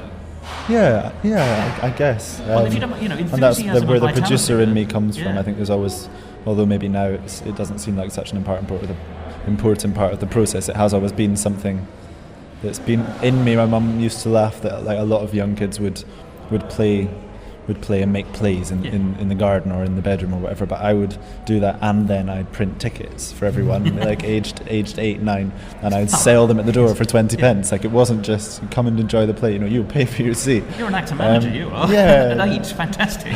So there's always been that sort of entrepreneurial side in there somewhere. Well, but ironically, and we're laughing about it, but that is. It's as much. It is a business, It's the musical Curtains, I imagine. But there's a song called "Show Business." It's a business, and we may lament that, but it is absolutely the case. You've got to make a few pounds. So. Completely. And if you're passionate about what you're doing, then it's very easy to talk about it. And that's one of the things that I really enjoy about working on a theatre piece, rather than just sort of promoting myself as a composer, is that I can talk about the piece and I can talk about what I love about the piece and with my collaborators, rather than I'm not very good at self-promotion in the same way as I am promoting the work that I'm working on. Well, the projects are the life of the composer, are they not? Not just for you. Well, yeah, exactly. I mean, the life of Cole Porter is all very interesting, and indeed they made a very strange film of it in the 1950s with Cary Grant playing the lead. Quite an unusual piece of casting, I would say, for Cole Porter. But it has nothing really to do with the thing that we really remember Cole Porter for, which is each of his shows and each of his songs. He is the product of his output and not what he did behind closed doors. Much that may or may not be interesting, but it's fascinating, but it's not necessarily relevant. Yeah. No, absolutely. Yeah. Well, the fact he had a leg amputated in later life does not mean that he was a better or worse playwright or writer of music. So, Alba has been successful. When did you know that it was not a duffer? Oh, I don't even know if I know that yet. Well, let me tell you, it's not a duffer. Thank you. No, really, sincerely, it isn't. Thank you. We're halfway through the run. We sold out our first 2 shows. We were sold out yesterday. We've had a 5-star review. We've been nominated. We're shortlist for the Musical Theatre Network Awards. Oh, are you fantastic? Top 10, so that's brilliant. And the audiences are really loving it, and that's what's really exciting. And what's really interesting actually is that I thought it would resonate with a Scottish audience very much more than other audiences, but It's been international audiences that have really enjoyed it, and it's been English, British, everyone has because it is a universal story, despite its Celticness. It is a universal story and a universal theme, and so people are affected of it regardless of their heritage and their background. Can I ask you a question? Why did you think it might appeal more predominantly towards Scots? I guess maybe just because it is quite Scottish. Yes, well, that is probably there is a logic there which I'm not going to deny. In the same way that I guess Oliver might appeal to Londoners, but then again it probably doesn't. It probably appeals much more to an international audience. Because I can tell you, there's nothing Oliver that tells me about London. It doesn't reflect London as far as I know. Totally. But I do know what you mean, right? Yeah. But this isn't. It's not a sort of sentimental piece for tourists, and that was a very conscious decision to make sure that it didn't feel cliche sentimental tart and a whiskey. Lord, no, yes, he's not. So that's why I hoped it might appeal to Scottish people more, and it does really appeal to Scottish audiences too. But I think it's been interesting for me that people from all over the globe have felt very connected to it, although it's set here and although it is about that sense of home and belonging. The culture is the context, and I can understand the connection there, but the success and the strength are the characters, and those characters, because they're real characters, appeal to people who are also real characters, i.e. humans. Who I notice are the people who generally go to the theatre. Funnily enough. Yeah. But I so far. Well, can I ask you a question? Forgive me. Would it have worked if the Roddy character was Welsh? Going from, I think it would have worked in any context. I think the key about Scotland is the fact that a lot of the story is to do with the relation to the landscape and the open space, and so maybe it wouldn't have worked so well in other parts of the world. Yes, I mean, with no disrespect to Norfolk, which is incredibly flat, and not samey, because I love Norfolk and I go there a lot, but yes, you do need the things that come with the landscape and the connection to it and the culture, and also, let's face it, the weather is a part of the plot. Exactly, you need the peaks and troughs of the landscape, you need the ups and downs of the terrain, and you need the ups and downs of the weather, you need those obstacles to make the story work. And also I'm Scottish, and I guess that's where that comes in, is the fact that I know how to write about that because I am extremely connected to that landscape and extremely passionate about those elements in a way that I'm not about Wales. Yes, well, no, it's understandable. But I think, I was very interested during the question and answer session, and thank you so much for inviting me to be part of that. No, not at all, a pleasure. But you went to the places you had written about. Yeah. And that was helpful. Oh, massively. Everyone said that. And the cast, I didn't just go as a writer, we also took the cast to visit the Reekie Lynn waterfall, which is a massive part of the story, and it really, really helped to connect everybody emotionally to the story. Which is what it's about. It is about connection, isn't it? And everything that stems from that. What has the audience told you about the piece? I ask a lot of people this because I do genuinely think that the audience almost have the final say, and I don't mean crassly in the sense they turn up or they don't turn up. I mean it's their appreciation of it both in the auditorium and beyond.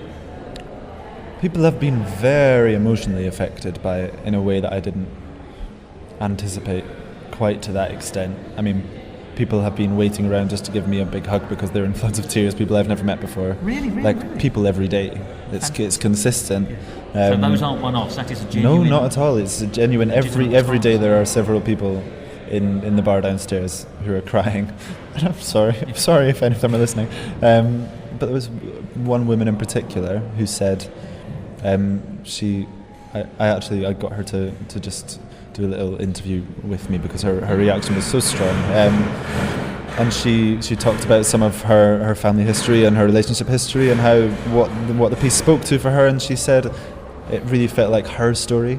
So real resonances with real life. But she said it felt like, even though it didn't necessarily resonate with what had happened, she felt like it was her story, and she just hoped that everybody who comes to it will take something different and make it their story. And I thought that was a really beautiful thing and a beautiful sentiment, and something that I feel is really special about this piece is that it does have themes that everybody can relate to, and it is universal in its themes, and therefore people can emotionally connect to it no matter what their background.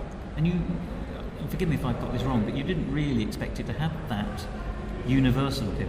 No, not in the same extent. I didn't expect people to be so emotionally connected to, at 21, for people who are kind of 60, 70 to come up to you and say, I've never felt like a theatre piece dealt with death and things like that with the same maturity and emotional depth is incredible, because there are things in this that I've never gone through. No. So it's a very specific story, isn't it? Very specific, yeah, and it's not autobiographical in any way. So that's wonderful. That's my job at the end of the day, is to make people feel like it's their story. That must be rewarding at the end of the day, that you have created this thing that connects and engages, and which is what good theatre does. Hugely. You've got there. It's wonderful, and no matter what the critics say, no matter what awards we win, the audiences are coming out moved and affected by it, and it's improving their life and helping them to to understand things about themselves and their experiences, and you can't ever ask for more than that as a theatre maker. So let's talk about the future of Alba. Yeah. You're here in Edinburgh until when? We run until Saturday the 23rd. And your website? The website for the piece is albathemusical.co.uk. My website's finnanderson.co.uk. If you can't find me there, then I'm on Twitter at Finn_Anderson. And I'd like to talk a little bit further about Alba and a little bit further about you, if you're willing. You know, have people been approaching you that this must go forward? It must go, you know. And if it did go forward, would you develop it any further, or is it actually perfectly formed now? It's a difficult one. I think. It is. I think part of its uniqueness and part of its magic is the fact that it's very small and it's 45 minutes long and it's one act for a musical. I would like room to develop it musically slightly. I'd maybe push it to an hour, and also to maybe bring in two or three more musicians just to beef up the sound musically and to bulk up the harmonies a little bit.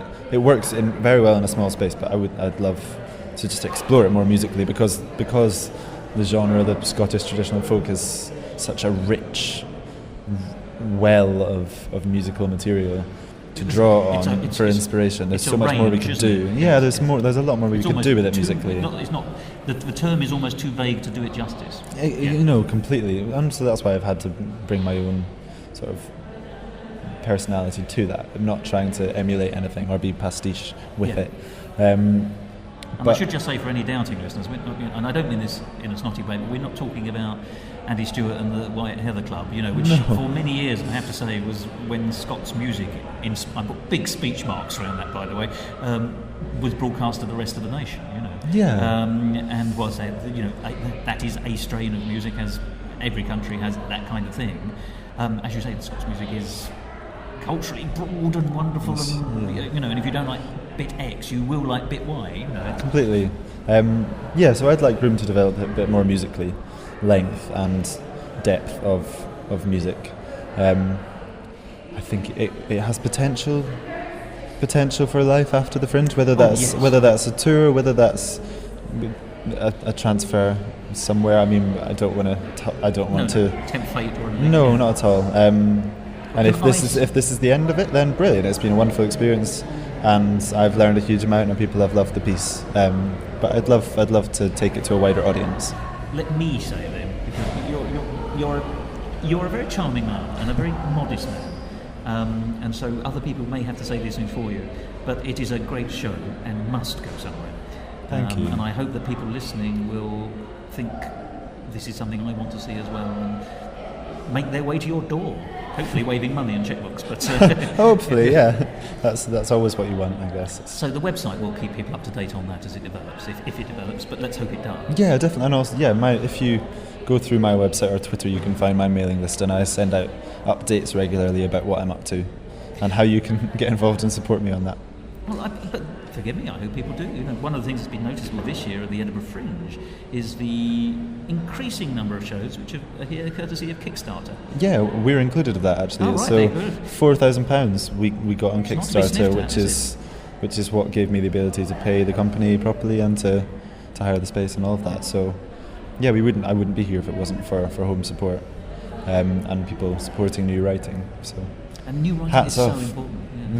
So let's talk about more new writing then. I mean, obviously, if Alba does go further, you'll be developing that, and that's your, projects never quite finish till they finish. You were talking about that earlier with Streets, Yeah, and it does feel weird after working on that for 5 years that this might be finished in 6 months. Yes, of course, but the fact that there might not be more writing to do if someone wants to pick it up as is a funny process. Do you have ideas knocking around? Other bits and pieces that you think, well, if Alba does stop by Christmas, unlike the First World War, which we're all thinking about this year as well. I do have ideas. Yeah, definitely. I won't ask what they are, but I'm pleased to know that there is there's some little babies brewing, if it were. Completely. I have a range of. I have ideas for specific stories that I'd like to tell. I have ideas for specific things I'd like to play with and explore. Whether that's by workshopping it in secret somewhere where nobody can listen, or through a production. And I have ideas that I want to try out in particular ways of a particular setting for musical theatre that I'd like to experiment with. Experiment is the key word here. But it is the key word. I said earlier that you're I expect you to be a vanguarder, because I think you do, but it's because you're exploring. There are many great writers who aren't necessarily exploring. They are doing what they do, or doing what they think is wanted, or doing what's commercial, or whatever it is that they're doing, but they aren't necessarily always saying, what's next, how can I make this better, where shall I go, where are the cracks in the current edge that I can poke my finger in and see what's on the other side. Yeah. I'm so delighted to hear that you're talking about experiment and push and new ideas, that in fact your creativity extends beyond you in lots of different ways. I really think I'm hoping that you are going to be one of the great names of the future. I don't see why you shouldn't be. I'm not expecting you to answer that, because I can see that. Well, it's an interesting one, because I think the musical theatre industry has a problem there that a show's not sort of considered a success unless it runs for years and years and years in the West End, whereas other forms of theatre, you can have a 6-week run in a small fringe theatre and your play's considered a success. And so you have a lot of very talented, it's like if you're musical, you have to be a great musical theatre writer and massive West End hit to be considered a success, and actually the West End is not something that interests me in the slightest, because it's so limiting theatrically in terms of what you can do with the space, and also in terms of what the audience are looking for. There's such a narrow-sea conservative nature about it as well. I mean, I use these words flippantly, and so do many other people, but it's so, speech marks, safe. Yeah, incredibly. And also, it's speech. I think it's also safer than it needs to be. I think and I don't blame the money people, because it's their money, but it's sort of chicken and egg, though, is it? Like, how can the audience take a risk on something that isn't there? How can the producers take a risk on something the audience won't go to see? Like, which comes first, the audience need or the? So you have to just sort of take a gamble and hope that the audience will go with you. And it is a gamble, isn't it, in a way? Almost literally, in fact, in some senses. Yeah. But as you say, success is measured in so many ways. I mean, I love all, not just the Fringe here in Edinburgh, I mean Fringe theatre, because I think that's where all the exciting stuff is. I love the past, but I also want there to be a future, and I'm always looking for it. And so far, I've got a little pantheon of people I think are great and going to be great. Dougal Irvin is one of those. But you are on my list. Thank you. I'm glad. Well, thank you. That's very kind of you to you will. I think you'll prove me right. I don't think I've got anything to worry about. So, once Edinburgh is actually over, which is only a week or so away, do you give yourself a break anyway? I'm going on a family holiday. Good for you. For a week, so a week on a beach, which is much needed. It's been a very intense few months. Because you give it's not just physically draining, is it? You give of yourself. Oh, entirely. I haven't thought about anything else for a minute, really. It is my life. It has been my life. And I wouldn't change that at all, but it's really important to take time for yourself, I think, whether that's a moment every day or a week every couple of months. But you have to do it sometime. Yeah, you do. You run yourself into the ground and kill yourself. Exactly. Taking a break. I'd like to see as much theatre as I can over the next little while I work out what's next for me. I'd love to go back to the drawing board with this, but I'm also keen to explore other ideas. So I don't know at the moment, but that's exciting. It is. It means nothing is closed off to you. No, not at all. I suspect there'll be a lot of people who regret they weren't able to see Alba in Edinburgh this year, and as you say, it may or may not go anywhere further, but it won't be leaving this world traceless, will it? Because no, because we've been up all the small hours of the last couple of weeks working on the cast recording, which has been really exciting.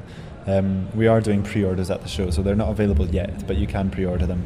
A signed copy, which will be ready by the end of August.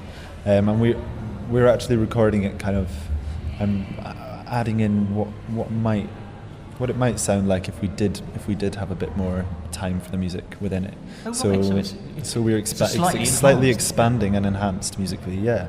And people will be able to get this from the website? Yes, they should be able to. They'll get that through the Alba website. And if you're on Twitter or Facebook, if you follow me on those places, I'm always shamelessly shouting about what I'm up to. So that's what they're for, those things. Yeah, come on, yeah, completely.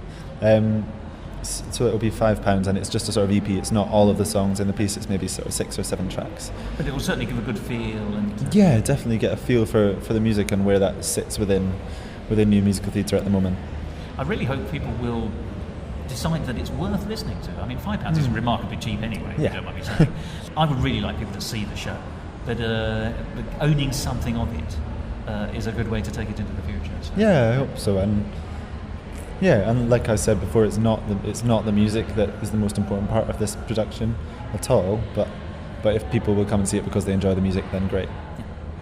Well, Finn, thank you so much for Thank letting you. me talk to you and talk to you in depth about your, I think your remarkable creative outlook. I've learned a lot about myself during this conversation too. So.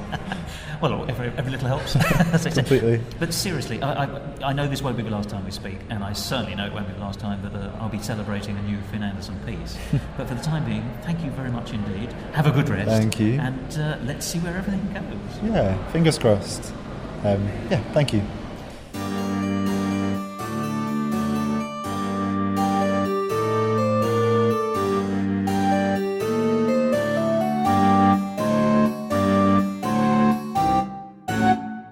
Musical talk. Well, there we are. I hope that's given you some insight into the show Alba, which, as I say, is Musical Talk's Pick of the Fringe 2014. And also a great insight into Finn Anderson himself. As I said at the beginning of this programme, Finn is a hugely talented man, and somebody who I have no doubt will be one of the movers and shakers of musical theatre over the next few years, perhaps for 2 generations. At 21, he is a remarkably mature man, which sounds patronising, but I mean it in the best possible sense. The quality of work coming out of Finn Anderson at the moment is astounding, and on top of that, he's absolutely one of the most charming men I've met. And that, ladies and gentlemen, is Musical Talk's foray at the Edinburgh Festival Fringe for 2014, all wrapped up. I do hope you've enjoyed these episodes, and I do know that we've broadcast more episodes about the Edinburgh Festival Fringe this year than any of our previous years in the past. But that just goes to show what a wide range of musical theatre opportunity there is every year. It is, as I've said so many times before, the world's largest arts festival. And musical theatre is very much one of its significant and major contributions. And let me tell you now, if the enthusiasm and the passion which I've displayed, and so many others, including actors and the creative people behind the shows, technicians and other observers, have demonstrated in the last few weeks, hasn't inspired you to at least think about going to Edinburgh in the future for one of the fringes, then you are dead, ladies and gentlemen. And if you are dead, ladies and gentlemen, there's probably not a great deal more for me to say, at least in this episode. So, for the time being, may I thank you for listening to this and all of our previous episodes about musical theatre at the Edinburgh Festival Fringe, and I look forward to speaking to you soon on other musicals, because it's a genre which is vibrant and alive. As am I. Goodbye.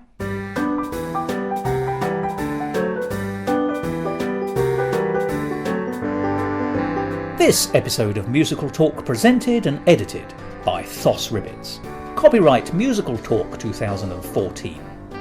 And my particular thanks to Finn Anderson for allowing me to record his question and answer session and for giving me so much of his time.